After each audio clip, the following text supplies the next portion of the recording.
ہمارا سارا علم کا دار و مدار تو کتاب و سنت میں موجود ہے، ہم خود اس کو پڑھ کر سمجھ کر یہ کام چلا لیں گے۔ اور بہت ساری جو ایسی تحریکیں ہوتی ہیں یہ عمومی رد عمل کے طور پہ سامنے آتی ہیں، جس طرح ایکشن کا ری ایکشن، جب ایکشن کی کوئی شرعی حدود نہ ہو تو ری ایکشن بھی حدود سے باہر ہوتا ہے۔ جب کوئی معاملہ بر صغیر پاک و ہند میں، آپ اس کو ذرا تھوڑا سا پیچھے جائیں پس منظر میں، تو دنیا کا جو پہلا باضابطہ مذہب ہے وہ عیسائیت ہے۔ عیسائی مذہب میں شخصیت پرستی نے اتنا زیادہ عروج پکڑا، شخصیت پرستی اس حد تک ان میں بڑھ چکی تھی کہ انہوں نے حضرت عیسیٰ علیہ نبینا علیہ الصلوۃ والسلام کو خدا کا بیٹا بنا دیا تھا۔ یہ شخصیت پرستی کا نقطہ انتہا تھا، نقطہ عروج تھا کہ کسی ایک فرد بشر سے اتنی زیادہ محبت کا اظہار کیا جائے کہ اسے خدائی میں خدا کا شریک ٹھہرا دیا جائے۔ اور ان کا یہ جو عمل تھا شخصیت پرستی کا اور شخصیت کے ساتھ اس حد تک محبت کا، یہ دراصل اس کا ری ایکشن تھا، اس کا رد عمل تھا جو یہود کی شخصیت پرستی سے بیزاری پائی جاتی تھی۔ یہود شخصیت پرستی سے اتنے بیزار تھے، وہ اتنا لٹریچر کو پسند کر کے لٹریچر پر اتنا زیادہ انحصار کرنے والے تھے کہ وہ انبیاء کرام علیہ الصلوۃ والسلام کو قتل کر دیا کرتے تھے، شہید کر دیا کرتے تھے۔ ان کے ہاں نبی کی حیثیت، میسنجر کی حیثیت صرف ایک ڈاکیے کی ہوتی تھی کہ اللہ کی ڈاک ہم تک پہنچائے اور نبی فارغ ہے، پھر ہمیں نبی کی کوئی ضرورت نہیں ہے۔ تو یہ جو زد بازی میں مارز وجود میں آنے والی تحریکیں ہوتی ہیں، جو کسی کی کمپٹیشن میں، مقابلہ بازی میں جو لوگ کسی بھی عمل کو لے کر چلتے ہیں، ان کے عمل میں پائیداری نہیں ہوتی، اس کے عمل کی حدود متعین نہیں ہوتی۔ وہ جس طرف جائے شتر بے مہار، وہ مقابلہ بازی کا دین لے کر آیا ہے۔ وہ مقابلہ بازی میں حدود کو تجاوز کرے گا، اور جو لوگ حدود سے تجاوز کرتے ہیں، دین اسلام میں بھی یہی کچھ ہونا تھا۔ اور اس کی خبر جناب رسول کریم صلی اللہ علیہ وسلم نے ہمیں پہلے دے رکھی تھی۔ فرمایا تھا لَتَتَّبِعُنَّ سُنَنَ مَنْ كَانَ قَبْلَكُمْ شِبْرًا بِشِبْرٍ ذِرَاعًا بِذِرَاعٍ، تم پہلی امتوں کی قدم بقدم پیروی کرو گے، ان کے نقش قدم پر چلو گے، جس طرح وہ قدم بقدم چلے تم بھی ان کے ساتھ قدم سے قدم ملا کر چلو گے، حتیٰ کہ ان میں سے کوئی اگر گوہ کے سوراخ میں گوہ کو پکڑنے کے لیے گھسا ہے تم بھی یہ کام کرو گے۔ صحابہ نے پوچھا الیہود والنصارى یا رسول اللہ، اللہ کے رسول آپ یہودیوں اور عیسائیوں کی بات فرما رہے ہیں؟ فرمایا فمن، اور میں کس کا کہہ رہا ہوں؟ تم یہودیوں اور عیسائیوں کے نقش قدم پہ چلو گے۔ آج اس امت میں وہی امراض دوبارہ جنم لے چکے ہیں۔ ہمارے پیارے پیغمبر نے جو خوب فرمایا تھا، افسوس کہ اب وہ پورا ہو رہا ہے، اور بدقسمتی یہ کہ یہ ہمارے دور میں یہ تحریک اپنے عروج کو پہنچ چکی ہے۔ ہم یہودیوں کی طرح ہم میں یہ فکر پائی جاتی ہے کہ ہمیں ان شخصیات، ان معتبر ہستیوں کا ذاتی عمل ہمارے ہاں حجت نہیں رہتا، جو نقل کر دیا وہی ہمارے لیے کافی ہے۔ ہم صرف تحریر اور لٹریچر کو اپنا ایمان بنا کر تحریر اور لٹریچر کے ارد گرد گھومتے ہیں۔ اس شخصیت کے ذاتی اعمال، ذاتی اخلاق اور اس کا خود کیا رد عمل اور کیا عمل تھا، اس کی طرف ہم توجہ نہیں دیتے۔ اور جو شخصیات کا دامن تھام لیتے ہیں، وہ کتاب و سنت سے آنکھیں بند کر لیتے ہیں۔ وہ اندھا دھند جو ہمارے حضرت نے کہہ دیا، جو ہمارے پیر صاحب نے فرما دیا، جو ہمارے فلاں بڑے نے کہہ دیا، اندھا دھند اسی کے پیچھے چلتے جاتے ہیں۔ حالانکہ اسلام راہ اعتدال ہے، اسلام ایک درمیانی راہ کا نام ہے، جو نہ تو اندھا دھند ہمیں لٹریچر کے پیچھے دوڑنے کا حکم دیتا ہے، نہ اندھا دھند ہمیں افراد کی پیروی کا حکم دیتا ہے۔ ہمیں راہ اعتدال پہ چلنا ہے۔ اب مثال کے طور پر دیکھیے، یہ کتاب مقدس یہ بخاری شریف جو ہمارے سامنے، ہمارے پیارے پیغمبر صلی اللہ علیہ وسلم کی حدیث کی کتاب ہمارے سامنے موجود ہے۔ اب اسی کتاب کے ساتھ دو طرح سے ظلم ہوا ہے۔ ایک ظلم اس کے مخالفین نے کیا ہے، ایک ظلم اس کے حامیوں نے کیا ہے۔ ایک جو اس کی تبلیغ کا علم لے کر اٹھے انہوں نے اس پہ ستم ڈھائے ہیں، اور ایک وہ لوگ جو اس کے انکار کی راہ پر چلے انہوں نے ستم ڈھائے ہیں۔ یہ کتاب مظلوم کتاب کیسے بنی؟ وہ لوگ جو منکرین حدیث تھے، جیسے غلام احمد پرویز، جیسا کہ اسی طرح یہ طلوع اسلام کے در حقیقت غروب اسلام کا بانی غلام احمد پرویز، اس سے پہلے جو پہلے اور ان کے اسلم جیراج پوری، اس طرح عبداللہ چکڑالوی، اور موجودہ دور کے اندر جاوید احمد غامدی، اور یہ جو طبقات ہیں، انہوں نے حدیث کو پہلے اللہ کے قرآن کے مقابل کھڑا کیا، کہا یہ حدیث چونکہ قرآن کے مطابق نہیں ہے، یا کبھی کہا یہ ہماری عقل کے مطابق نہیں ہے، اور جو چیز ہماری عقل کو ٹیچ نہ کرے، ہماری عقل کو اپیل نہ کرے، وہ اللہ کے نبی کی حدیث نہیں ہو سکتی۔ یہ وہ ظالم لوگ تھے جنہوں نے نبی کی حدیث کو پرکھنے کے لیے اعلیٰ اپنی عقل کو بنا لیا، اپنی عقل کو ترازو بنایا، پھر جو حدیث پیغمبر کی جو بات اس ترازو پہ پوری اتری اسے لے لیا، جو پوری نہ اتری اسے چھوڑ دیا۔ گویا کہ ان کے ہاں امام الانبیاء حضرت محمد عربی صلی اللہ علیہ وسلم کی باتوں کو پرکھنے کا واحد پیمانہ موجودہ دور کے علمی حالات ہے، ان کی عقل ہے، ان کی فہم ہے، یعنی کہ ایک گھٹیا پیمانے سے اعلیٰ چیز کو ناپا جا رہا ہے، ایک کمزور چیز کے ساتھ اعلیٰ چیز کا اندازہ کیا جا سکتا ہے۔ ان لوگوں نے تو اس بنیاد پر حدیث کا انکار کیا، اور ایک دوسرا طبقہ جو بظاہر قوم میں عمل بالحدیث کی دعوت لے کر اٹھا اور کہا حدیث پہ عمل کیجئے، فقہا کو چھوڑیے، ان مولویوں کی باتوں کو چھوڑیے، مدرسوں کی کیا ضرورت ہے، اردو ترجمے والی بخاری اٹھاؤ اور سارے کا سارا دین اٹھا لو، وہاں سے لے لو۔ اس طبقے کا ظلم حدیث کے ساتھ اس طبقے سے بھی زیادہ ہے جس طبقے نے تو چند حدیث کا انکار کیا اور وہ منکر حدیث ٹھہرے، لیکن یہ اپنے آپ کو اہل الحدیث، اصحاب الحدیث اور کیا کیا کچھ کہنے والوں نے پیارے پیغمبر صلی اللہ علیہ وسلم کی احادیث کو اس کٹہرے میں لا کر کھڑا کر دیا ہے کہ ایک عام دنیا کا آدمی جسے کلمہ بھی صحیح طرح سے نہیں آتا، جسے پاکی ناپاکی کے مسائل کا بھی نہیں پتا، اس کے ہاتھ میں یہ ہتھیار دے دیا کہ تو پیغمبر کی بات پہ بلا جھجک بات تبصرے کر، نبی کی بات کو کبھی تو ضعیف کہہ کبھی موضوع کہہ۔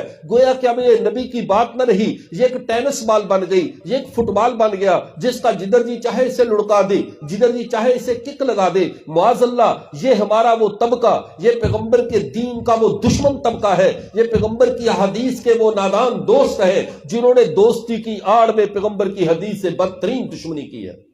اور پھر دلیل کیا بنائی کہ نبی کریم صلی اللہ علیہ وسلم کی، اور احادیث بھی ساری پہ عبور نہیں، احادیث بھی ساری کو نہیں جانتے، اپنے مطلب کی 2 4 5 یا 10 حتیٰ کہ 20 احادیث بھی بخاری میں ان کو ایسی نہیں ملتی لیکن جو ان کے خاص موقف کی تائید کرتے ہوں، لیکن ایک ایک بات کی تائید کو لیا، پوری قوم کو پیچھے لگا دیا۔ دیکھیے حدیث میں یہ لکھا ہے، یہ لوگ اس پہ عمل نہیں کر رہے، یہ لکھا ہے یہ لوگ عمل نہیں کر رہے۔ اگر یہ حضرات جو حدیث کے مدعیان تھے، حدیث کے نام لیوا تھے، اگر امام بخاری رحمۃ اللہ علیہ کے یہ نام لیوا، امام بخاری رحمہ اللہ کی فکر کو لے کر ساتھ بخاری کو پڑھتے، امام بخاری کی سوچ کو سامنے رکھ کر بخاری کو پڑھتے، تو پھر انہیں صرف صحیح بخاری کی حدیث نہ ملتی، امام بخاری کا اسلوب بھی سمجھ میں آ جاتا، محدثین اور فقہا کا طریقہ کیا ہے وہ طریقہ بھی انہیں سمجھ میں آ جاتا۔ ظلم یہ ہوا کہ نہ وہ پیغمبر کی بات کو سمجھ سکے، نہ امام بخاری کے مزاج کو سمجھ سکے، اپنی مرضی کی بات اٹھائی، جہاں سے اچھی لگی اٹھا کر اس کو اپنا موقف بنا کر قوم کے سامنے رکھ دیا۔ اب دیکھیے، ایک ہمارے جو دین کا حصہ ہے، ہمارے دین کے 3 بنیادی ستون ہیں، 3 بنیادی اکائیاں ہیں۔ ایک چیز ہمارے عقائد ہے، ایک چیز ہمارے اعمال ہے، ایک چیز ہمارا تصوف ہے، ہمارا تزکیہ نفس ہے جس کا تعلق ہمارے دل کے ساتھ ہے۔ اس کو ذرا ایک اور آسان طریقے سے سمجھیے، پورا دین اسلام 3 اکائیوں میں بٹا ہوا ہے، 3 اکائیوں کو جمع کرے تو دین اسلام بنتا ہے۔ ایک ہے اعمال قلب جو دل کے کرنے کے کام ہے، ایک ہے اعمال بدن جو جسم کے کرنے کے کام ہے، ایک ہے واردات قلب جو دل کی کیفیات ہے۔ اعمال قلب کو عقائد کہتے ہیں، عقیدے رکھنا یہ دل کا کام ہے، کیا چیز حلال ہے کیا حرام ہے اس کا عقیدہ رکھنا، کون سی چیز نجات دینے والی ہے کون سی فلاح کرنے والی ہے، اللہ کی ذات، رسول کی ذات، قیامت، حشر نشر، ان چیزوں کا تعلق انسان کے دل کے عقائد کے ساتھ ہے۔ نماز کیسے پڑھنی ہے، روزہ کیسے رکھنا ہے، حج کا طریقہ کیا ہے، اس کا تعلق اعمال بدن کے ساتھ ہے۔ جب عقیدے اور عمل کے ملنے کے ساتھ انسان کی طبیعت میں ایک کیفیت پیدا ہوتی ہے، اس کیفیت کو احسان کہتے ہیں، اس کیفیت کو تصوف کہتے ہیں۔ لیکن وہ لوگ جو ان کے دماغوں پہ خاص سوچ کی ایک پٹی بندی ہوئی تھی، خاص فکر ان کے دماغوں پر سوار تھی، انہوں نے کہا یہ تصوف تو اجمی سازش ہے، تصوف کی جتنی بھی باتیں ہیں یہ قبروں سے فیض لینا، یہ کسی بزرگ کی مجلس میں جا کر بیٹھنا، کسی کا تبرک، کسی کے لباس سے تبرک کو تلاش کرنا، اور یہ تبرک کے نظریات، یہ فیض کے نظریات، یہ تو ہندوستان کی پیداوار ہے، اس کا رسول اللہ کے دین سے کوئی تعلق نہیں ہے، لیکن ان لوگوں نے، میں نے عرض کیا، ترجمے والی بخاری سے اپنے مطلب کی روایات تو پڑھ لی، لیکن امام بخاری کی فکر کو نہیں پڑھا، امام بخاری کی اپنی سوچ کو نہیں پڑھا، امام بخاری کا اپنا طرز و اسلوب کیا ہے، اپنا نظام زندگی کیا ہے، اس کو نہیں پڑھا۔ یہی وجہ ہے انہیں قدم قدم پہ ٹھوکر لگی۔ اب آئیے تصوف کیا ہے، جو میں نے درجہ کہا، دین اسلام کا تیسرا درجہ جسے ہم واردات قلب کہتے ہیں۔ قلب کی کیفیات کا پہلا تعلق یہ ہے کہ انسان کی نیت درست ہو، انسان کے دل کے اعمال درست ہو۔ انسان جب کوئی بھی عمل کرے تو اللہ کے لیے کرے، اس کے دل میں غیر اللہ کی کوئی بات نہ آئے، غیر اللہ کی بڑائی نہ آئے۔ یہ تعلق دل کا ہے، اس کا تعلق نیت کے ساتھ ہے۔ اور تصوف کی انتہا ذکر خفی ہے، تصوف کی انتہا اللہ کو ایسے یاد کرنا ہے کہ زبان پر بوجھ محسوس نہ ہو، اس کے اعضاء، اس کے جسم سے اللہ کی حمد و ثنا ایسے نکلے کہ اس کی زبان اس کو ذرا بھی آر محسوس نہ ہو، اور وہ بڑی آسانی سے ہر وقت اللہ کی یاد میں منہمک رہ سکے۔ تصوف کی ابتدا انسان کے دل کا صاف ہونا ہے، تصوف کی انتہا انسان کا ذکر خفی ہے کہ انسان کے دل، انسان کی زبان پہ اللہ کا نام آتے ہوئے اسے بوجھ نہ لگے، اس کی طبیعت ایسی بن جائے کہ بڑی آسانی سے اللہ کا نام لے سکے۔ اب اٹھائیے اسی بخاری شریف کو، امام بخاری رحمت اللہ علیہ بخاری شریف کی پہلی حدیث لائے، اور تصوف کا جو پہلا سبق ہے، انما الاعمال بالنیات وانما لامرئ ما نوى فمن كانت هجرته الى الله ورسوله فهجرته الى الله ورسوله ومن كانت هجرته الى الدنيا يصيبها او امرأة يتزوجها فهجرته الى ما هاجر اليه۔ بخاری کی پہلی حدیث دل کے تزکیے پہ مبنی ہے، بخاری کی پہلی حدیث کا تعلق تمہارے دلوں کی صفائی کے ساتھ ہے۔ یہ تصوف کا بھی پہلا سبق ہے، امام بخاری کا بھی پہلا سبق ہے۔ اس کے بعد آگے چلیے، تصوف کی انتہا، تصوف کی انتہا اس بات میں ہے کہ انسان کی زبان ہر وقت اللہ کی یاد میں مصروف ہو جائے، اس کی زبان پہ بوجھ نہ رہے۔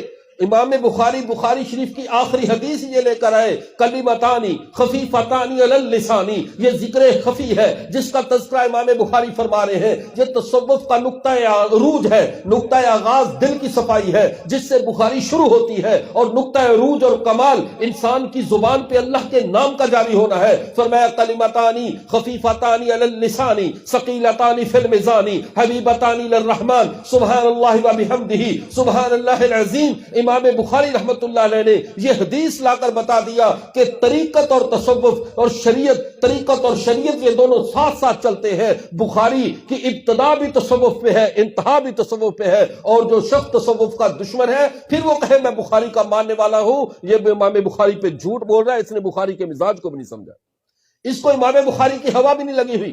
پھر اگلی بات کو سمجھیے، ہماری قوم کا دوسرا انہوں نے قوم کو جو درس دیا، ان حدیث کے نام لیواؤں نے کہا فقہ کو حدیث پہ مقدم نہ کرو، فقہ کو حدیث پہ تقدم نہیں ہے۔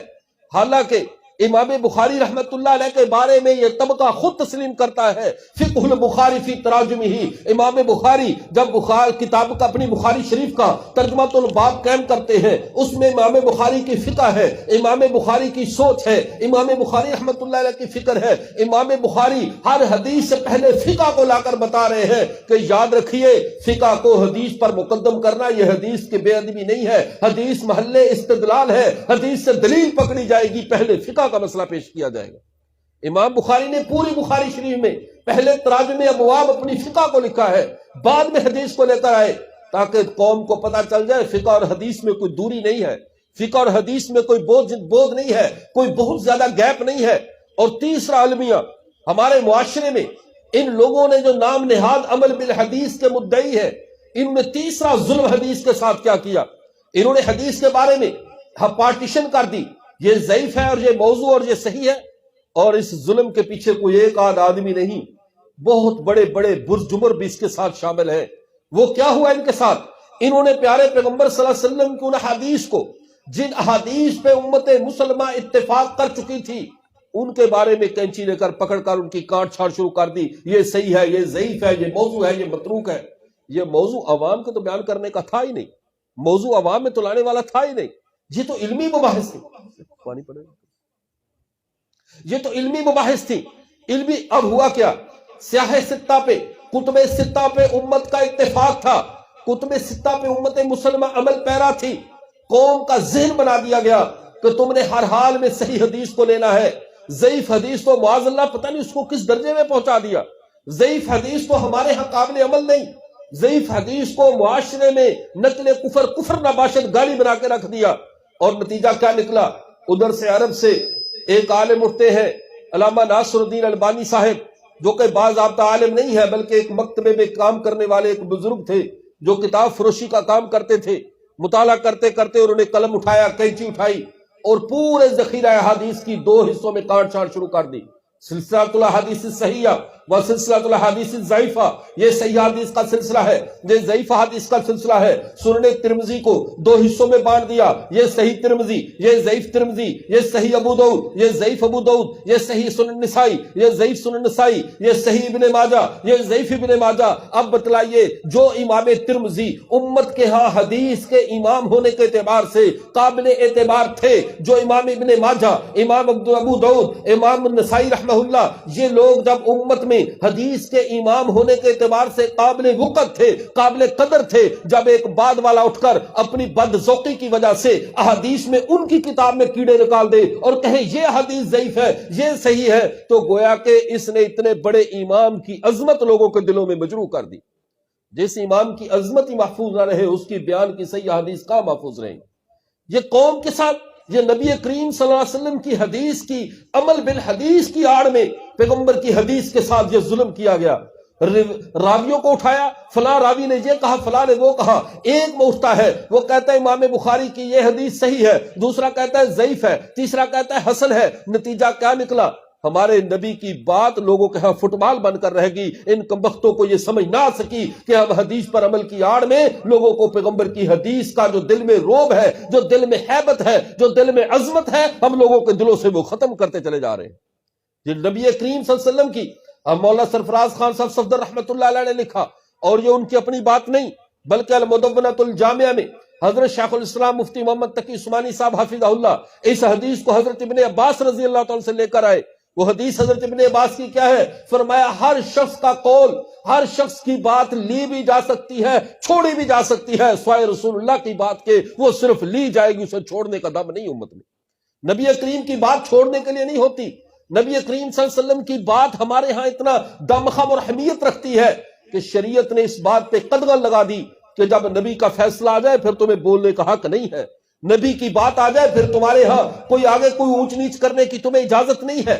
لیکن جس طبقے کو یہ سکھا دیا جائے کہ جب تمہارے مسلک کے خلاف حدیث ہے تو آنکھیں بند کر کے کہہ دیا کرو یہ ضعیف ہے، آنکھیں بند کر کے کہہ دیا کرو یہ موضوع ہے. آج سے چند سال قبل، غالباً شاید 10 سال قبل، کراچی میں ایک علمی مجلس تھی، مذاکرہ چل رہا تھا، تو ایک نوجوان سے کافی مسائل پر گفتگو ہوتے ہوتے جب یہاں تک بات کی، کہنے لگا یہ کانوں کی لو کو جو نماز میں تم ہاتھ اٹھاتے ہو، کانوں کی لو تک لگاتے ہو، تو اس کی کہاں پر حدیث ہے؟ میں نے کہا یہ تو ابو داؤد شریف میں حدیث ہے. میں نے ابھی حدیث اتنا کہا الا فروع اذنی کی حدیث ابو داؤد میں ہے، پورے زور سے کہنے لگا یہ حدیث ضعیف ہے، قابل اعتبار نہیں ہے. میں نے کہا اس کی وجہ ضعف کیا ہے، ذرا بتاؤ کس وجہ سے ضعیف ہے؟ تو کہہ رہا مجھے نہیں پتا. میں نے کہا حدیث پڑھ کر سنا دو. مجھے نہیں پتا. اس کا کس راوی پہ جرح ہے؟ مجھے نہیں پتا. میں نے کہا پھر کس بنیاد پر تیرے اندر اتنی جرت آ گئی کہ تو میرے پیغمبر کی بات کو آنکھیں بند کر کے تو نے ضعیف کہہ دیا؟ کہہ رہے اس لیے کہ یہ ہمارے موقف کے خلاف ہے، اور ہمیں بتایا کہ جو بات بھی ہمارے موقف کے خلاف آئے وہ کبھی صحیح حدیث نہیں ہو سکتی، وہ ضعیف ہی ہوگی. یہ کون سا پیمانہ ہے حدیث کو پرکھنے کا؟ کیا ہمارے نبی کی باتیں اتنی عام باتیں ہو گئی کہ جس کے جو جی میں چاہے، جس پیمانے پہ چاہے ہمارے نبی کی بات کو تول لے؟ اور پھر انکار بالحدیث کی جو ہمارے بر صغیر پاک و ہند میں تحریکات چلی. ایک عالم ہے جن کا نام ہے محمد علی جونا گڑی، انہوں نے اپنی کتاب طریق محمدی میں ایک عجیب بات لکھی. کہتے ہیں اللہ نے 2 ہاتھ دیے، ایک ہاتھ قرآن کے لیے، ایک حدیث کے لیے. 2 آنکھیں دی، ایک قرآن کے لیے، ایک حدیث کے لیے. اب نہ تیسرا ہاتھ، نہ تیسری چیز، نہ تیسری آنکھ، نہ تیسری چیز. درود پڑھ.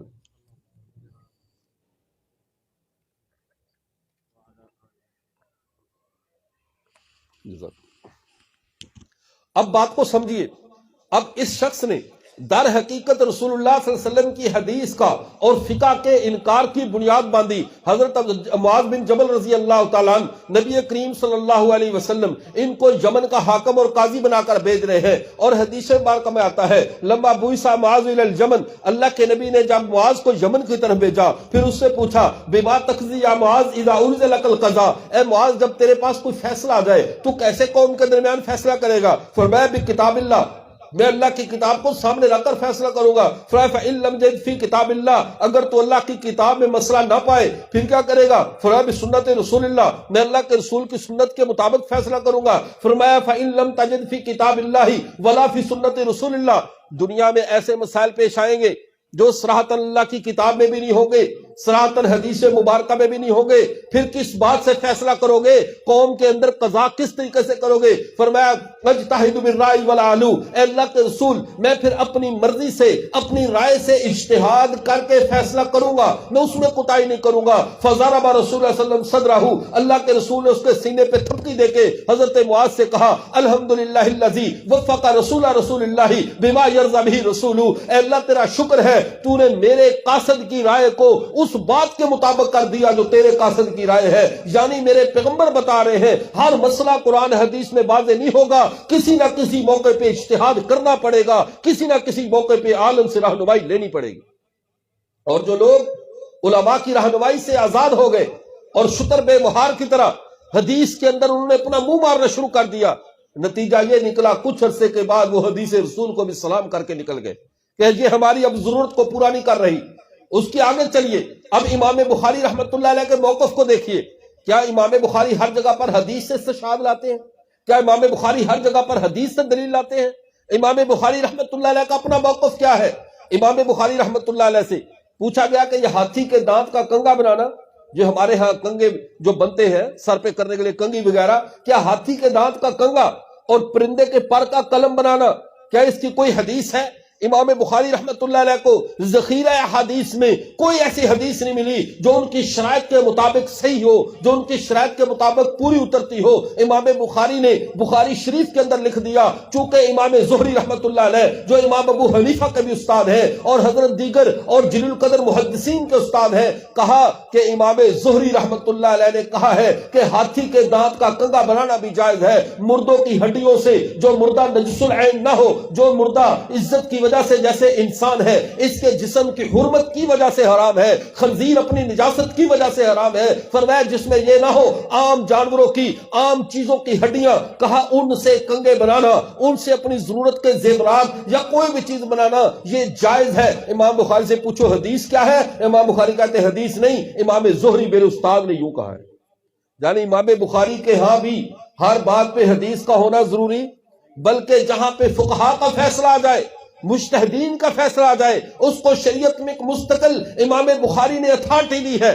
پھر آگے چلیے، یہی امام بخاری رحمۃ اللہ علیہ ہے جو لوگ اس بنیاد پہ حدیث کا انکار کرتے ہیں کہ یہ ضعیف کا الزام لگا کر حدیث سے بھاگ گئے۔ حضرت ایک راوی ہے حضرت اسید بن زید، ایک راوی اسید بن زید جس کے اوپر تمام محدثین نے جرح کی ہے۔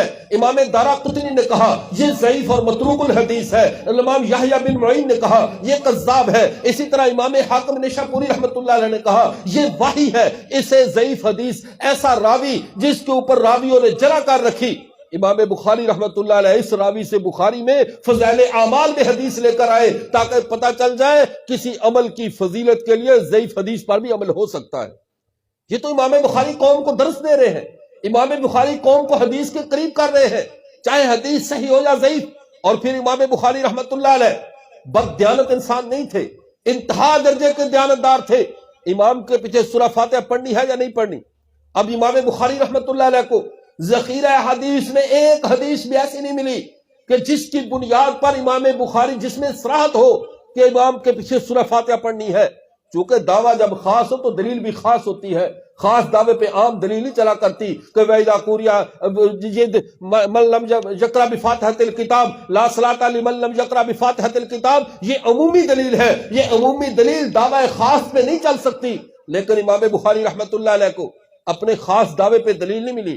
مقدمۃ الباب ترجمۃ الباب میں اپنی فقہ میں امام بخاری نے اپنا موقف لکھا کہ مقتدی بھی قرات کرے لیکن اس پر روایت نہیں ملی تو امام بخاری روایت غلط نہیں لے کر آئے، کوئی ضعیف روایت نہیں لے کر آئے، چونکہ پتہ چل جائے کہ میں ایک دیانتدار محدث ہوں، میری رائے یہ ہے لیکن میری رائے پر حدیث رسول موجود نہیں ہے۔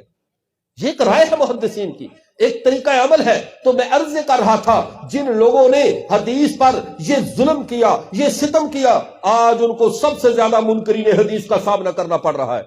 اور پھر آج کل ایک نیا فتنہ اٹھا ہوا ہے جہلم سے، لاؤ جی تم قبروں سے فیض کے قائل ہو، تمہاری المحدث میں لکھا، فلاں جگہ لکھا، قبروں سے فیض کہاں پر لیا جاتا ہے؟ ہمیں قرآن سے دکھاؤ، بخاری سے دکھاؤ۔ کاش انہوں نے کبھی امام بخاری کے طرز عمل اور زندگی کو بھی دیکھا ہوتا، پھر شاید ان پہ بھی یہی الزام لگا دیتے کہ یہ بھی جو تھے وہ منکر حدیث تھے۔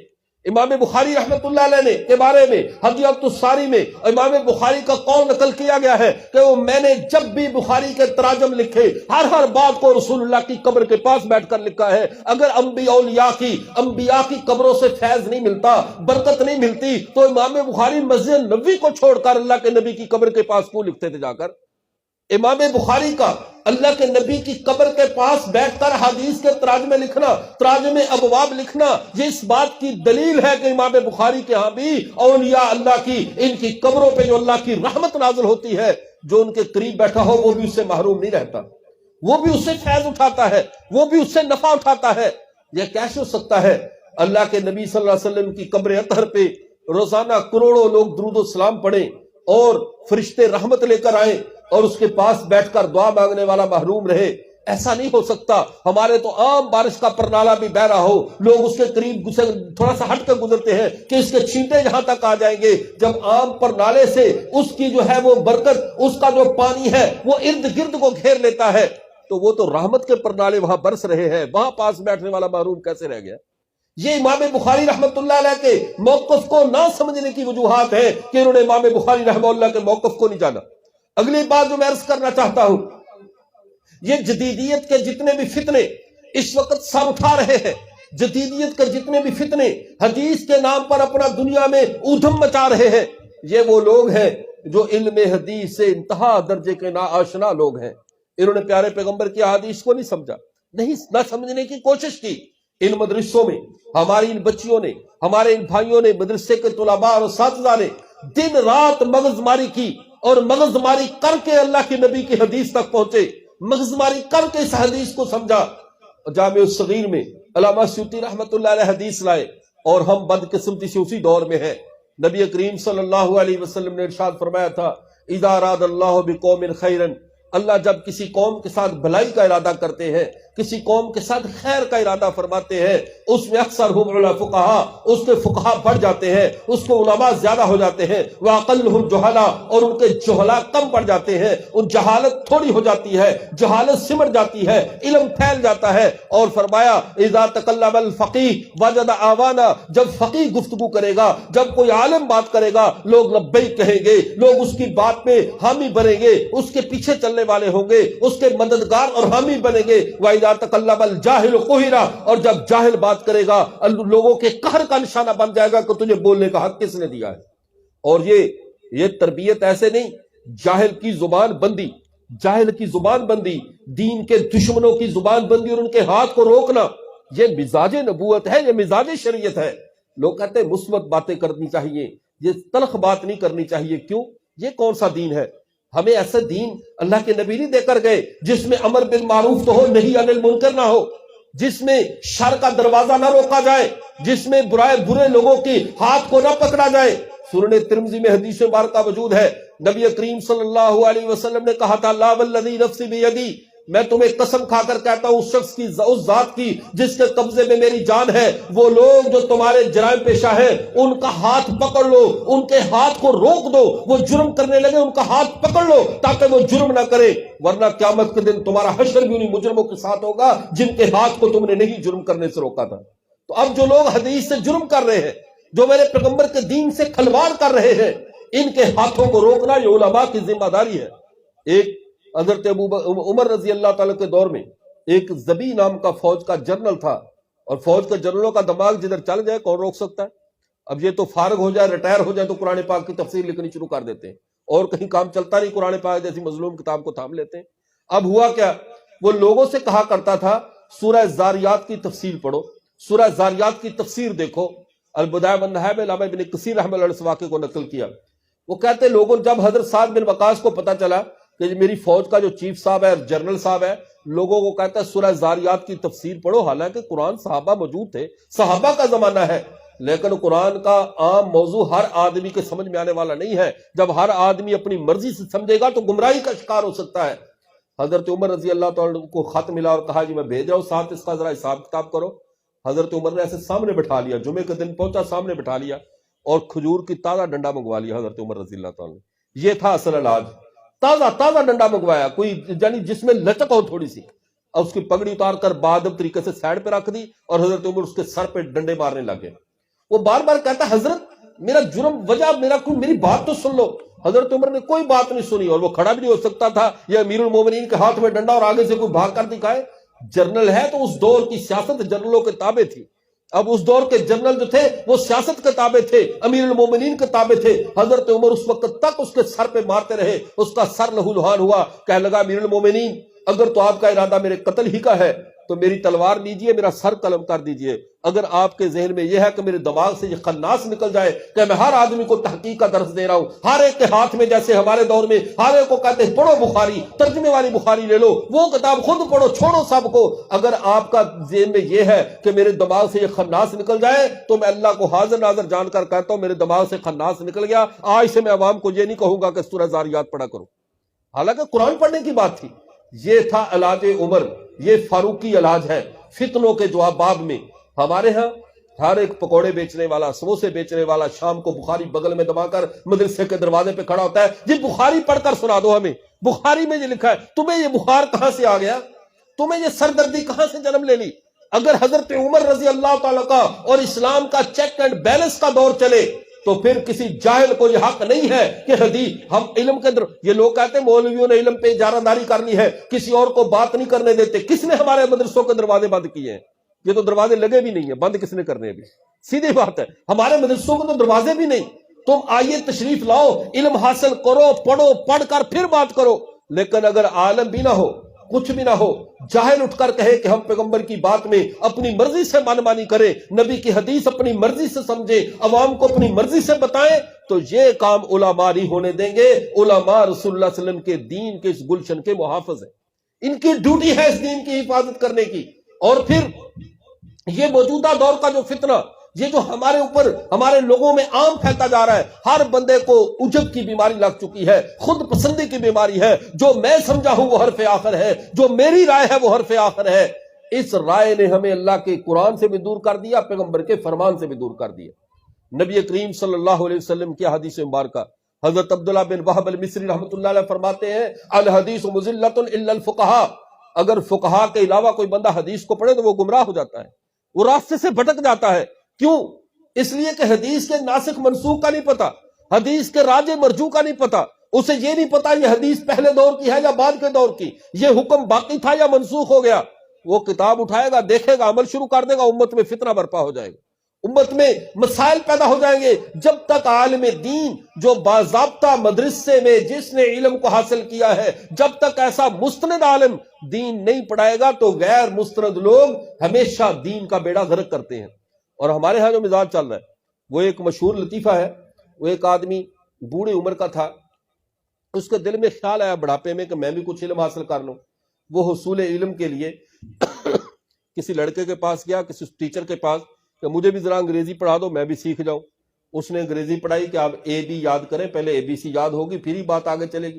اب اے بی یاد کرتے ہوئے رٹا لگاتے ہوئے جا رہا ہے، اے بی. دل میں تھوڑا سا علم آیا تو تھوڑا عجب بھی آگے کہ میں کچھ بن گیا ہوں. آگے آنے والے ایک نوجوان کو روک کر کہنے لگا بیٹا تم بھی کچھ پڑھے ہوئے ہو؟ اس نے کہا بابا جی میں بی اے ہوں. تو بابا جی کو تو غصے اور طیش میں آگے فوری طور پر کہہ رہے بے وقوف، لفظ اے بی ہوتا ہے بی اے نہیں ہوتا، میں ابھی پڑھ کر آ رہا ہوں. اب وہ بی اے کو اور اے بی میں فرق نہیں کر سکا. اس نے کہا چونکہ مجھے پروفیسر نے اے بی پڑھایا ہے تو اب یہ جو بی اے کہہ رہا ہے یہ الٹ کہہ رہا ہے. وہ اس کی اصلاح کے لیے کھڑا ہو گیا. یہ المیہ ہے ہمارے معاشرے موجودہ دور کا، جو دو ترجمے والی کتابیں پڑھ لیتے ہیں وہ کھڑے ہو کر علماء کی اصلاح شروع کر دیتے ہیں کہ تمہیں حدیث کی سمجھ نہیں آئی، حدیث کی سمجھ ہمیں آ چکی ہے. ہمارے سرگودا میں نے شاید پہلے بھی یہاں پہ یہ واقعہ سنایا تھا. سرگودا میں ہمارے ایک مقتدی صاحب کہنے لگے مجھے سمجھ میں نہیں آتی، لوگ ابو حنیفہ کی تقلید کرتے ہیں، امام شافعی کی کرتے ہیں، امام بخاری کی کرتے ہیں، حالانکہ میں قسم اٹھاؤں تو حانث نہیں ہوگا، میری قسم غلط نہیں ہوگی، یہ سارے امام ان پڑھ تھے۔ سارے امام کیا تھے؟ ان پڑھ تھے۔ میں بڑا حیران ہوا، میں نے کہا اس کے پاس پتہ نہیں کون سی دہی آ گئی کہ سارے امام ان پڑھ ہیں۔ میں نے کہا بابا جی بتلائیے آپ نے کس طرح کہا؟ کہہ رہا بخاری کے امام بخاری بھی ان پڑھ ہے، امام مسلم بھی ان پڑھ ہے، سارے امام ان پڑھ ہے، نان ایجوکیٹڈ ہے۔ میں نے کہا کیوں اتنا غصہ کر رہے ہیں، وجہ بھی بتاؤ۔ کہہ رہا آپ اللہ کو حاضر ناظر جان کر آپ عالم دین ہے، بتائیں ہمارے کسی امام نے بھی میٹرک کی تھی؟ کسی امام نے بھی میٹرک کی تھی؟ میں نے کہا اس جاہل کو کیا جواب دوں؟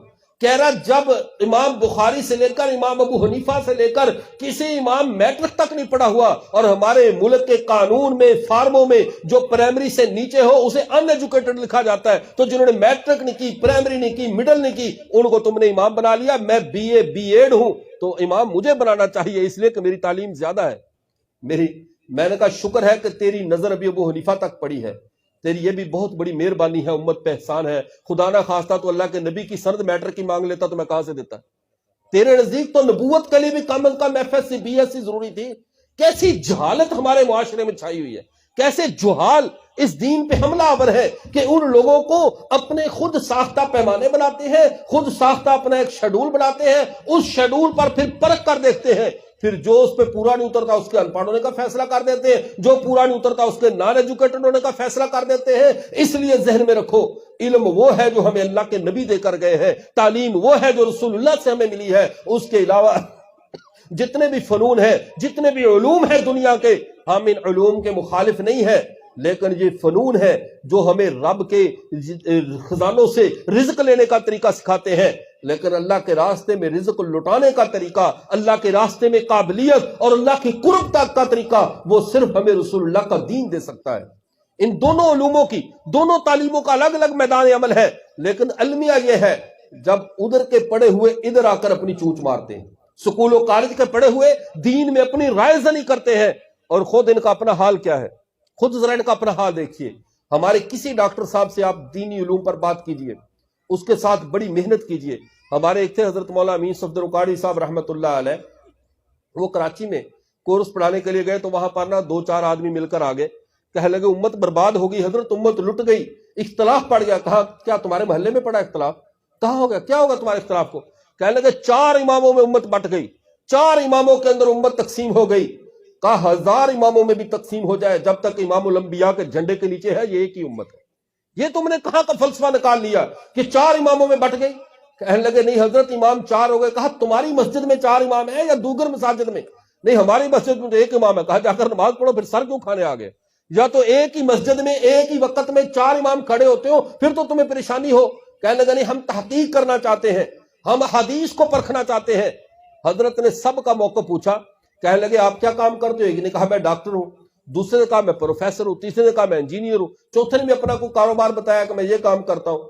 فرمایا پھر ٹھیک ہے، جب تم علم حاصل کرو گے، تحقیق کرو گے، کچھ وقت تو لگے گا، چلو 10 دن کے لیے ایک مسئلے کی تحقیق پہ لگاؤ، ان 10 دنوں میں تمہاری جگہ پر کسی اور کو بٹھانا پڑے گا تاکہ تم یکسوئی سے تحقیق کر سکو۔ انہوں نے کہا جی ہاں جی بالکل ٹھیک ہے۔ کہا جو ڈاکٹر ہے اس کی جگہ پہ میں محلے کے موچی کو بٹھاؤں گا، اور جو انجینئر ہے اس کی جگہ پہ میں کسی پاولی کو بٹھاؤں گا یا کسی رکشہ ڈرائیور کو بٹھاؤں گا، اور جو تمہارا فلاں ہے ٹیچر اس کی جگہ پہ فلاں کو۔ اس نے کہا نہیں نہیں نہیں حضرت یہ کیسے ہو سکتا ہے؟ اب ڈاکٹر کی جگہ پہ موچی بیٹھے گا تو کیا نتیجے نکلیں گے؟ کیا یہ مخفی بات ہے؟ اگر کسی پروفیسر کی جگہ پہ کوئی رکشہ چلانے والا سبق پڑھانے چلا جائے گا تو کیا نتیجہ نکلے گا؟ وہ چیخ اٹھے۔ حضرت نے فرمایا سبحان اللہ، تمہیں اپنی مسند کی عزت کا پتہ ہے کہ تمہاری مسند پہ نااہل بیٹھے تو تم برداشت نہیں کرتے، اور میرے نبی کا دین، پیغمبر کی حدیث، پیغمبر کے اوپر اترنے والا قرآن اتنے کیا گزرا ہے کہ جو ایرا گرا جہاں سے منہ اٹھائے اور آ کر تحقیق کی مسند پر بیٹھ جائے۔ اور دوسری بات، تحقیق اس چیز کی جاتی ہے جو پہلے محقق نہ ہو۔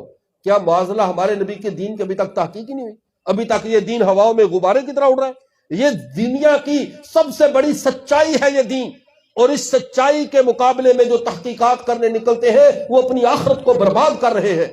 یہ کوئی تحقیق نہیں ہے، یہ ہمارے وہ پنجابی میں کہتے ہیں رجی میں کو آندھا جاڑا، یہ وہ صورتحال ہے۔ اردو کی چند کتابیں پڑھی، چند پمفلٹ پڑھے، اور تمام علماء اور فقہاء اور محدثین کو اپنے سینگوں پر اٹھا لیا۔ یہ حالت ہے ہمارے اس طبقے کی۔ اس لیے اس دور میں نجات اس بات میں ہے، اپنے اسلاف کے ساتھ مضبوطی کے ساتھ چمٹ جانا، ان کی راہ کو نہ چھوڑنا۔ اگر ہم نے اپنے اسلاف بیزاری کی اس تحریک میں چلے گئے تو اصلاح بداری کا نتیجہ کیا نکلتا ہے؟ اب مثال کے طور پر زیادہ وقت تو نہیں ہوگا جی، بس میں مختصر کر رہا ہوں۔ اصلاح بداری کا نتیجہ کیا نکلتا ہے؟ اب قادیانیوں نے لوگوں کو سارے طبقات سے نکال کر مرزا غلام قادیانی کے پیچھے کھڑا کر دیا، حدیث رسول کو اہمیت نہیں دی۔ مرزا غلام قادیانی کہتا ہے حدیث کو میں اللہ سے علم پا کر جس حدیث کو چاہوں رکھوں، جس کو چاہے ردی کی ٹوکری میں ڈال دوں، اپنے اصولوں کی روشنی میں پوری امت مسلمہ کے افراد کو چوری کر کر کے وہ ایسی سطح پر لے گئے، اب ان کے لیے آگے کوئی راستہ نہیں بچا سوائے جہنم کے۔ اس لیے کہ واپس کیسے آئے؟ وہ تو سب کو غلط کہہ کر گئے تھے، سارے طبقات پہ تنقید کر کے گئے تھے، اب وہ واپسی کا راستہ رہا کوئی نہیں، آگے سوائے جہنم کے ٹھکانا کوئی نہیں۔